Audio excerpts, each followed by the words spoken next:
ধরেই আমরা দেখাচ্ছি সেন্ট্রাল রেফারেল সিস্টেম অর্থাৎ রেফার রোগ আটকাতে সেই সেন্ট্রাল রেফারেল সিস্টেম গোটা রাজ্যে চালু করতে রাজ্য সরকার উদ্যোগী এবং 5ই নভেম্বর থেকে গোটা রাজ্যের সব মেডিকেল কলেজে এই সেন্ট্রাল রেফারেল সিস্টেম চালু হয়ে যাবে।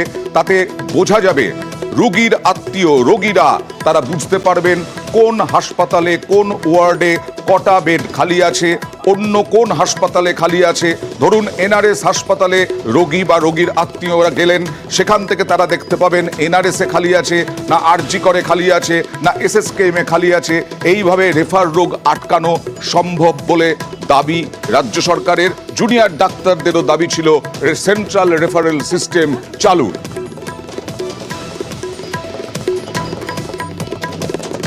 এমনি যে প্ল্যান হচ্ছে কি 5th of November থেকে অল ওভার ওয়েস্ট বেঙ্গল এই মানে সেন্ট্রাল রেফারেল সিস্টেম বা সিআরএস শুরু হবে।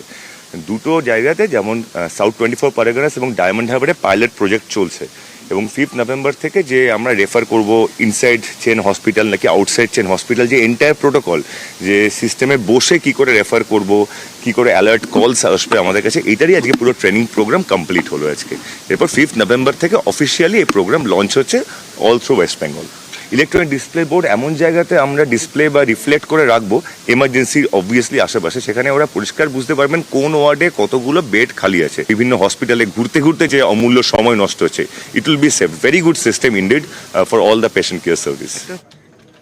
আর গতকালই আমরা দেখিয়েছিলাম কলকাতার 5টি মেডিকেল কলেজে সেন্ট্রাল রেফারেল সিস্টেম পরীক্ষামূলকভাবে চালু হয়েছে, তবে ডিসপ্লে বোর্ড ছাড়া। এবার এনআরএসে চালু হলো ডিসপ্লে বোর্ড।